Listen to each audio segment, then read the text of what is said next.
일본은 반드시 멸망한다. 한국에 대한 예언이 생각보다 많다는 것을 알고 계십니까?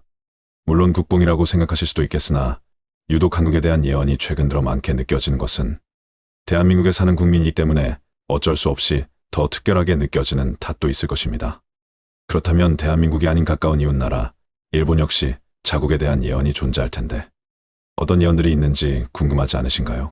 그래서 오늘의 영상은 이웃나라인 일본에 잘 알려지지 않은 예언을 소개하도록 하겠습니다. 일본 대본교의 실질적인 창시자이자 유명한 예언가로 알려진 데구치 오니사부로의 예언을 준비했습니다. 자, 그럼 시작하겠습니다. 그는 1871년 8월 27일 태어나 1948년 1월 19일의 생을 마감한 일본의 유명한 예언가 중 한 사람입니다. 우리나라에서는 기독교나 불교 또는 천주교인이 가장 많기도 하겠지만 그 외의 종교는 이단시하기 때문에 한국에서는 보기 힘든 종교로서 무척이나 조심스럽게 다루도록 하겠습니다. 어쨌거나 미스테리를 다루다 보니 우리나라를 벗어난 이웃 국가의 종교를 통한 예언도 소개해드렸으면 좋겠다는 생각으로 준비하였으니 그저 심심풀이 땅콩처럼 저런 종교도 있었구나 하고 가볍게 넘겨주셨으면 좋겠다는 생각을 하며 시작하겠습니다. 참고로 저 역시 다양한 미스테리를 찾다 보니 구글에 올라와 있는 미스테리를 발췌했다는 점 거듭 양해 부탁드리며 오늘의 예언에 등장하는 특정 인물들에 대하여는 정확히 확인된 바가 없으며 오늘 다루고자 하는 일본의 대본교에 대한 공인된 정보나 과학적 근거에 따른 정보가 부족하다는 점을 통하여 그저 우리 옛날 옛적에라는 미마처럼 떠도는 미스테리다라고 생각해 주셨으면 감사하겠습니다. 일본에서 발생했던 굵직한 재앙들을 예언하여 모두 적중시켰다고 알려진 데구치 오니사부로가 남긴 예언 내용을 같이 보시겠습니다. 이름이 너무 길어서 데구치로 줄여서 소개하겠습니다. 1871년 일본 교토의 한 농민 가정에서 장남으로 태어난 데구치는 어릴 때 몸이 허약하여 학교에 갈 수 없었다고 합니다. 그래서 조모인 할머니를 따라다니며 진도를 배우게 됩니다. 무녀였던 그의 외할머니는 데구치가 장차 일본을 크게 놀라게 하거나 혹은 재난을 불러올 것임을 미리 알고 있었다고 합니다. 그럼 먼저 데구치의 전설처럼 여겨지는 어린 시절부터 시작하였습니다. 데구치는 매우 병약했는데 15살까지는 못 살 것이라는 시한부 진단을 받았을 정도로 잦은 병체로 몸이 허약했다고 합니다. 그러다 7살이 되던 해 갑자기 실종되었는데 며칠이 지나도록 쓸 수가 없어 모두들 데구치가 이미 죽었다고 생각하게 됩니다. 그렇게 며칠이 지나고 어느 날 갑자기 병약했던 데구치가 아닌 아주 건강해진 모습으로 사람들 앞에 나타났다고 합니다. 데구치는 자신의 행방을 몹시 궁금해하던 사람들에게 자신이 사라졌던 것이 아니라 신비의 세계에 갔다 온 것이라고 말했다고 합니다. 그 세계는 이 세상과 너무나도 달랐다고 말하며 그곳에서 만난 한 신명이 자신의 손가락으로 데구치의 미간을 살짝 찍었을 뿐인데 그 후로 자신의 머리가 매우 맑아졌고 몸도 아주 좋아졌다고 합니다. 데구치는 그뿐만이 아니라 자신도 모르게 영이 열리게 되었다고 말했다고 합니다. 그동안 데구치를 아는 모든 사람들이 갑자기 그것도 몇일 사이에 몸이 좋아져서 나타난 데구치의 말을 믿게 되었다고 합니다. 그러나 그의 가족들은 어린아이의 헛소리 정도로만 여겼을 뿐 마음에 담아 두지는 않았다고 합니다. 그런데 그해 일본에 100년 만에 큰 가뭄이 발생하게 되고 마을 사람들의 농작물은 모두 말라 죽어갔고 심한 가뭄으로 인해 마실 물도 없어지자 모두가 힘든 나날을 보내고 있었을 때 데구치는 물이 나오는 곳이 어디인지 안다며 마을 사람들을 이끌고 마을의 한 황무지로 내려가 땅을 가리키며 여기에 우물을 파면 그 밑에 수원이 반드시 있을 것이라고 말하였다고 합니다. 어린아이의 말을 믿기는 힘들었지만 마을 사람들도 딱히 다른 방법이 없었고 또 며칠 사이 갑자기 건강해진 몸으로 나타나 영계를 본다고 말하니 속는 셈치고 데구치가 말한 곳에서 물이 나오길 간절히 바라는 마음으로 우물을 파기 시작했다고 합니다. 그런데 뜻밖에도 땅을 깊이 파기도 전에 지하에서 물이 쏟아져 나왔고 그야말로 마을의 가뭄을 해결해줄 큰 샘물터를 찾게 된 것입니다. 그 일을 계기로 7살이었던 데구치는 마을 사람들에게 신동으로 알려지게 되었고 그 마을 사람들은 힘든 일이나 결정하기 어려운 일이 생기면 데구치를 찾아가서 점을 보게 되었다고 합니다. 데구치는 영계를 통하여 과거의 망령과 미래의 생명의 목소리를 들을 수 있었다고 하며 물건을 공중에 띄우거나 상대방의 속마음을 꿰뚫어 볼 수 있었다고 합니다. 성인이 된 후에는 신명의 안내로 교토에서 대본교를 창설한 데구치는 그런 특별한 능력으로 유명세를 타게 되었고 수많은 신자들의 추대를 받게 됩니다. 그리고 1912년 어느 날 신도들에게 설교를 하면서 이렇게 말했다고 합니다. 2년 뒤에 세계대전이 일어날 것이고 그 전쟁의 승자는 미국이 될 것이다. 역시나 그의 말대로 1914년 제1차 세계대전이 일어났고 미국이 승리하면서 그의 예언은 정확히 적중하게 됩니다. 많은 사람들이 그의 예언 능력에 놀라게 되고, 그는 1920년에 또다시 신도교회에서 신도들에게 이렇게 말하였다고 합니다. 3년 뒤에 관동 지역에 큰 지진이 있을 터이니 미리 대비하라. 그의 말을 들은 사람들은 이해할 수밖에 없었는데, 관동 지역은 수백 년 동안 지진이 한 번도 없었기 때문에 갑자기 큰 지진이 일어난다는 말을 쉽게 믿을 수 없었다고 합니다. 그래서 대다수가 아무리 예언을 잘한다고 해도 이번에는 틀렸다며 데구치의 예언에 대하여 대부분의 사람들은 신뢰하지 않았다고 합니다. 그가 세계대전을 예언한 것은 그저 우연히 맞추었던 것이라고 생각하기까지 했다고 합니다. 그러나 그의 말을 굳게 믿는 이들도 있었는데, 그들은 서둘러 관동 지역을 떠나려게 합니다. 그로부터 3년 뒤, 정말로 데구치의 예언 그대로 관동 지역에 아주 커다란 대지진이 발생하고 맙니다. 그 지진으로 인해 무려 200만 명에 가까운 이재민이 발생했지만, 데구치의 예언을 믿고 그 지역을 탈주한 사람들은 살아남을 수 있었다고 합니다. 그 사건 이후 데구치의 명성은 더욱 커졌고, 이 소문은 점차 일왕의 귀에까지 들어가게 됩니다. 결국 일왕도 그를 주목하며 경계하기 시작했을 정도로 그는 여러모로 수많은 신자들로 인해 크게 부각되기 시작했다고 합니다. 1921년 제1차 대본 사건이 터지면서 불경죄, 신문지법 위반 혐의로 수감된 데구치는 그 속에서 영계 이야기를 구술하기 시작하게 됩니다. 그 책에서 데구치는 자신이 미래를 예언하는 능력을 갖게 된 계기에 대해 이렇게 서술했다고 합니다. 예전에 부윤고사라는 사람을 만났는데, 그 사람이 나를 데리고 시공간을 뛰어넘어 과거와 미래 500년씩 도합 1000년을 여행하게 되었는데, 그래서 자신은 아직 발생하지 않은 많은 일들에 대해 알 수 있는 것이다라고 책에 기록하였다고 합니다.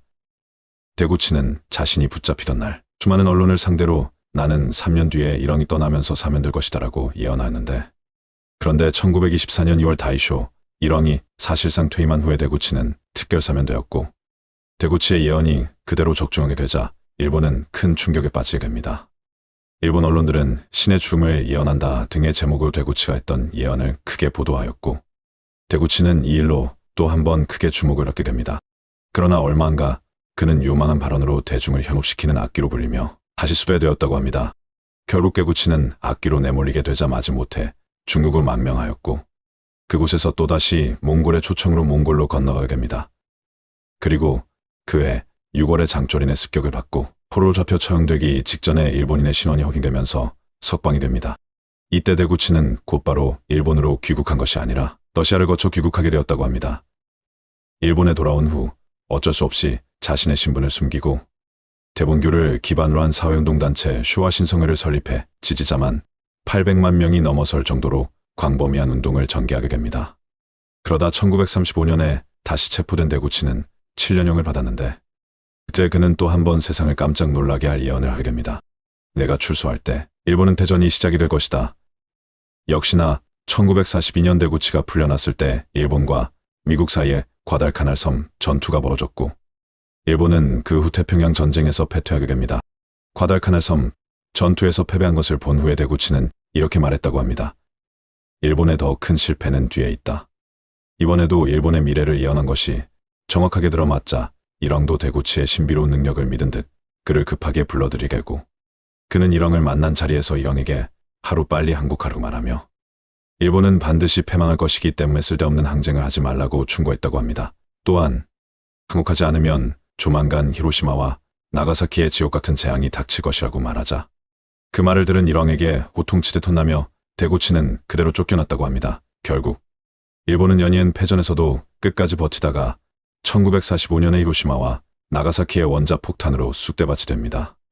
후에 일본에 주재하고 있던 메가더 장군이 데구치에 대한 소문을 듣고 급기리에 데구치를 불러 미국과 그에 대해 물었다고 한데, 두 사람의 구체적인 대화는 미국 최고 기밀로 분류되었기 때문에 알 수가 없다고 합니다.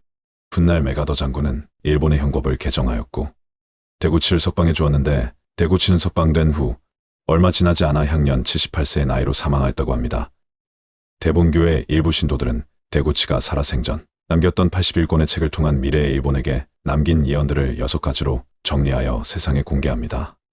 첫 번째 예언입니다.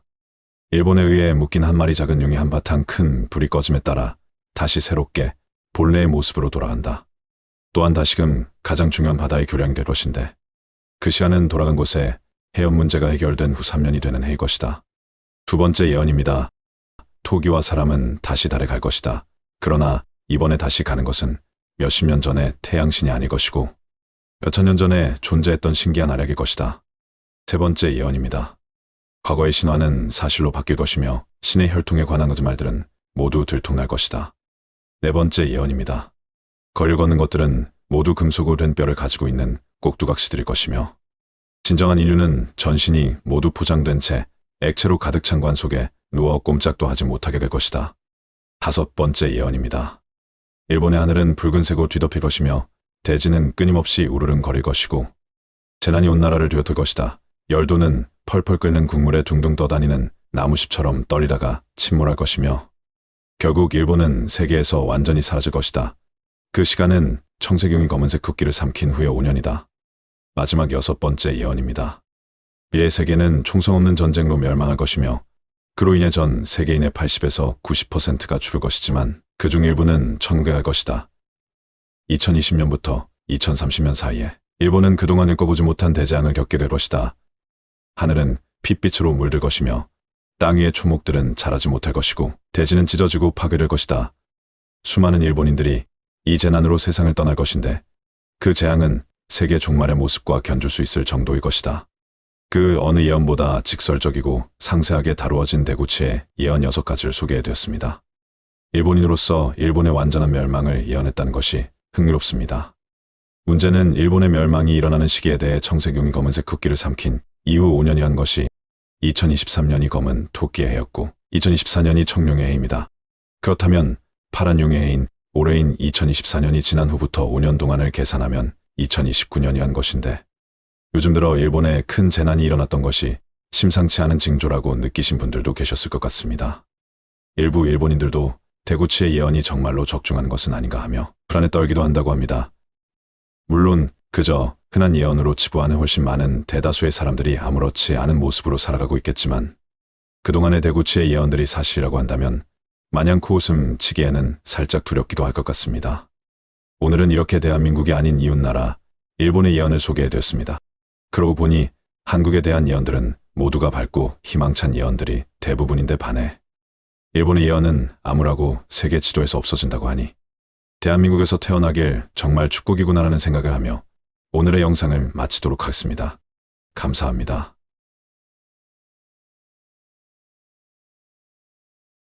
세상에 존재하는 놀라운 희소병 3가지. 첫 번째, 피부에 물이 닿으면 두드러기가 생기는 희귀한 병. 첫 아이를 낳고 갑작스럽게 물 알레르기를 앓게 된 영국 여성의 사연이 화제다. 첼은 피부에 물 한 방울만 닿아도 빨갛게 부어오르고 고통을 호소한다. 몸에 물이 닿으면 고통스러운 탓에 목욕은 2, 3분 안에 끝내야 하고 비가 오는 날은 밖에 나가지 못한다. 물 알레르기는 수성 두드러기라고 부르는데 전 세계에서 약 30명 정도만 가지고 있는 희귀 질환이다. 아직 정확한 증상의 원인을 찾지는 못했으나 물에 용해된 물질이 피부에 들어가 면역 반응을 일으킨 것으로 추정하고 있다. 물의 온도와 종류에 상관없이 물이 닿은 피부 부위는 빨갛게 부풀어 오르고 물집이 생긴다. 심지어 눈물을 흘려도 알레르기 증상이 나타난다. 물 알레르기를 겪는 한 소녀는 마치 피부를 사포로 긁는 것 같고 불에 타는 느낌이다라고 설명하기도 했다. 물을 마시는 것은 괜찮은 사람이 있지만 극소수는 차가운 수돗물을 마시면 알레르기 증상이 나타나기도 한다. 아직 명확한 치유법도 없다. 알레르기 반응이 생겼을 때 항히스타민제를 먹어서 일시적으로 증상을 완화하는 방법이 있지만 계속 먹으면 내성이 생겨 횟수를 조절해서 먹어야 한다. 물 알레르기가 있는 환자들은 최대한 물과 접촉을 피하고 샤워의 경우 차가운 물에 몇 분간 빠르게 씻는 등 생활 수칙을 지키며 살아가고 있다. 두 번째, 몸에서 철사가 자라는 희귀한 병. 인도네시아 깔리만탄 섬에 사는 40세 여인의 가슴과 배에서 철사가 자라고 있다. 맨 처음 철사가 나왔을 때는 대학생 시절 1991년부터였다고 한다. 어느 날 갑자기 배에서 나온 철사는 일주일이 지나면서 저절로 풀어졌다고 한다. 일주일 동안 10에서 20cm가 자라 나왔으며 최근 6개월 전부터는 철사가 계속 자라고 있다고 한다. 누르 여인은 평소 집에 있을 때 옷을 입지 않지만 손님이 오면 할 수 없이 옷을 입는다. 옷을 입었을 때 철사가 옷에 닿으면 온몸이 저리고 심한 통증을 느낀다고 했다. 항상 엎드려 옷이 철사에 안 닿도록 조심하며 또 의자에 앉을 때도 어깨를 매우 구부려 앉는다고 일간지는 전했다. 철사가 계속 자라나와 누르의 오빠가 그 철사를 잡아 당겨보았다. 그랬더니 철사가 오히려 몸속으로 더 들어가 버렸다고 한다. 엑스레이 촬영에서는 수십 개의 철사들이 누르의 뱃속에 있는 것을 확인할 수 있었다. 답답한 누르 여인은 수술도 해보았다. 4명의 전문의 의사가 수술을 할 때 오빠가 함께 수술을 지켜보았다고 했다. 의사들은 뱃속의 철사들이 마치 살아 움직이는 것처럼 이리저리 돌아다닌다고 했다. 철사 찾기가 힘들자 의사들은 자석을 이용하여 철사를 다 끄집어냈다. 하지만 수술한 지 일주일이 지나자 다시 철사가 자라났다고 한다. 뱃속에서 자라나온 이 철사는 끝이 뾰족하여 못바늘처럼 생겼으며 색깔도 검은색이다가 노란색이다가 갈색으로 변한다고 누르의 오빠가 말했다. 철사들을 없애기 위해 누르는 여러 가지 방법을 써보았다. 수술은 물론이고 전통 약초도 먹어보고 이름난 점쟁이들을 찾아가 보았지만 아무 변화가 없었다고 했다. 그 여인은 독실한 이슬람교인이며 나는 남에게 저주받을 일도 하지 않았는데 왜 이런 고통을 받으며 살아야 하는가? 또 먹어도 변화도 없는 의사가 주는 약을 먹어야 하나 말아야 하나 하는 생각이 가득하다고 일간지에서는 밝혔다. 세 번째, 인도네시아 나무인간. 희소병으로 손과 발이 나무 뿌리처럼 변해 나무인간이란 별명을 얻은 인도네시아인 데데 꼬스와라 씨의 몸에 사마귀가 빠른 속도로 자라 다시 수술대에 올랐다고 관영 안타라 통신이 13일 보도했다. 데데는 온몸에 사마귀가 나무 껍질처럼 증식해 지난해 8차례 수술을 통해 13.2kg의 사마귀를 제거했으나 다시 온몸을 뒤덮은 사마귀로 인해 거동이 불편해져 전날 제거 수술을 받게 됐다. 서부자바 주도 반둥에 위치한 하산 사디킴 병원의 담당이사 라흐마티나따는 이번 수술에서 1.4kg의 사마귀를 제거했다며 계속 자라는 사마귀를 3개월에서 4개월에 한 차례씩 제거하는 것이 고통을 덜어주는 유일한 방법이라며 현재로서는 다른 치료 방법이 없다라고 설명했다. 데데는 지난해 수술 받은 후 연피를 잡을 수 있을 정도로 상태가 호전됐었다. 라흐마티나따는 데데는 신체적으로 양호한 상태이며 담배를 끊은 뒤 상태가 좀 더 나아졌다고 덧붙였다. 앞서 미국의 피부과 전문의들은 데데의 증상을 인체유 두종 바이러스로 결론짓고 HPV로 인한 사마귀를 없애는데 효과가 있는 비타민 A를 매일 섭취할 경우 대부분의 증상이 사라질 수도 있다는 희망적인 진단을 내렸었다. 데데는 15살 때 상처를 입은 후 손발에 사마귀가 돋아나기 시작해 한 해 5cm나 자랐으며 지난해 8월 첫 수술을 하기 전에는 혼자 목욕조차 할 수 없는 상태였다. 몸이 불편해 가족을 부양할 수 없게 되자 아내도 떠나 2 자녀와 함께 어렵게 살고 있다. 이와 같은 희소병을 앓고 있는 또 다른 방글라데시 남성이 극심한 통증에 시달린 끝에 차라리 양손을 절단해달라고 요구했다는 사연이 공개됐다. 나무인간으로 알려진 방글라데시 아불 바잔다르는 24일 AFP 통신에 더는 고통을 참을 수 없고 밤에도 잘 수가 없다며 다소나마 고통을 덜기 위해 의사에게 양손을 잘라달라고 요청했다고 말했다. 바잔다르는 2016년 사마귀 표피 형성이 상징을 앓는 모습이 언론에 공개되면서 나무인간으로 널리 알려졌다.